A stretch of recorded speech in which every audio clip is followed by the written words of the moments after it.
Hi there! Today we're going to show you how to transition from a toasty to a gluten-free, dairy-free toasty. Okay, so it's pretty easy these days. Gluten-free bread's really nice, it's flexible, it's pretty good compared to years ago when it was like cardboard. So it's usually pretty easy to do a direct swap, especially if you toast it, you can't tell a difference. Some of them, if they're quite hard, you might have to toast it twice, but these are pretty good. If you like it buttered, I've done one here with ghee. So your ghee is clarified butter, which means the lactose and casein have been removed, so it's safe for our kids. So we can have that if you want, this one that's been pre-buttered. This is another tip for you. I often talk about hiding things like the prebiotic powders and calcium powders and things like that. I've popped them into a salt and pepper shaker, and I just have like PHGG and calcium powder and the white powders, just to give you an idea, to show you that it is shaking. But the idea is that you shake it over the bread and they won't see it, they won't taste it, they won't know it's there. And you saw how long I shook that for. So that gives you roughly, this is 1/4 of a spoon, a bit more. So 1/4 of a teaspoon of calcium powder is half their daily dose. So if you're doing that across 2 slices of bread, it's when it's just sort of sprinkled on the way I was doing it before, it just disappears and they won't even notice, and there's your calcium dose. Easy peasy. How easy is that? You can do the same thing sprinkling it into any sort of dinner or what have you. It's so simple just to get their like PHGG or any sort of prebiotic or any of the white powders that you want to get in. Throw them in a salt shaker, sprinkle them onto a meal. It's done and dusted. Now, I want to show you, this is what most of the kids will be having. They'll be starting with their sort of grated cheese, and they're used to having that on sandwiches and toasties and so on.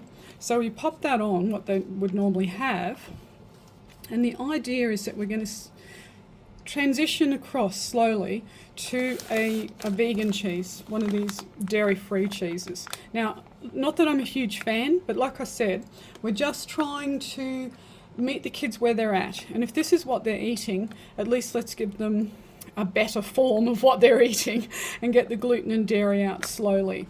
So we want to just get some sort of vegan cheese, whatever's going. The first day you're just going to take a couple of strands, okay? We're just mixing them in. You can't tell, the colour's the same, same sort of colour, texture and shape. And we just mix it in. And then I'm going to throw it in the oven and I'll show you, because the vegan cheeses, they melt the same way, they behave the same way. So that could just be on a sandwich, if they do have sandwiches perhaps, some kids do. But if they like melted cheese, it will just melt away. Now over time, what you're going to do is add less of the normal dairy cheese and more of the vegan cheese. So it's a little bit more each day, until eventually you're going to have, after a week or so, you'll be half. And by the end of the second week, you should really be pretty much at full-on vegan cheese. Maybe you might still be, a few bits. But what I'm going to do is show you these two. I'm going to put them both in the oven and I'll show you that they still melt.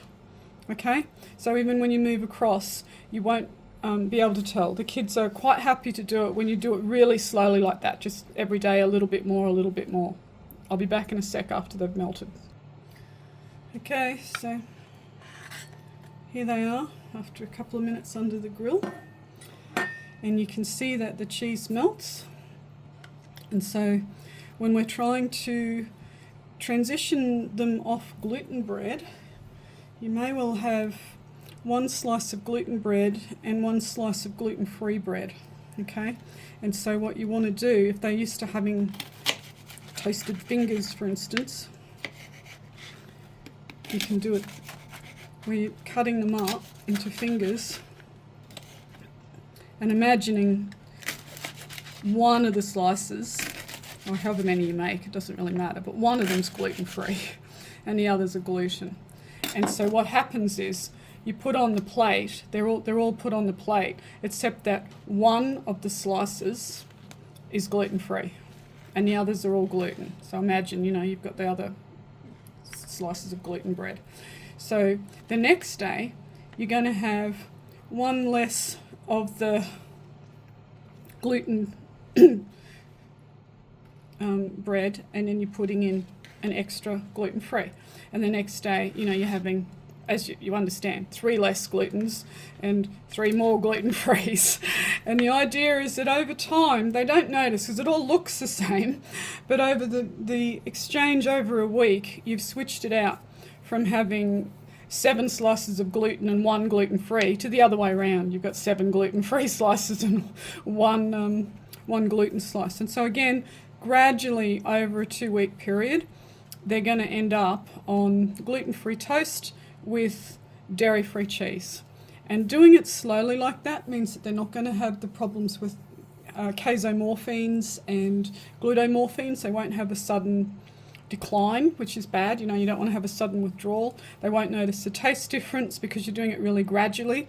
When they've got mostly the same taste, 7 of their fingers tasted the same and 1 might be slightly different because they all look the same and they're mostly the same, and they'll be thinking, you know, they won't know which one it is, and it'll be just kind of like, it might be slightly different, but I don't think it is. And the idea is when you do it really gradually like this, they just don't notice. So no sudden movements. We don't necessarily want them to be stuck on gluten-free toast and cheese, you know, vegan cheese. That's not what we want. Ultimately, over time, over the next few months, as their zinc levels build up, we are going to transition them to more nutrient-dense foods. But for the moment, at least this is less damaging for their gut.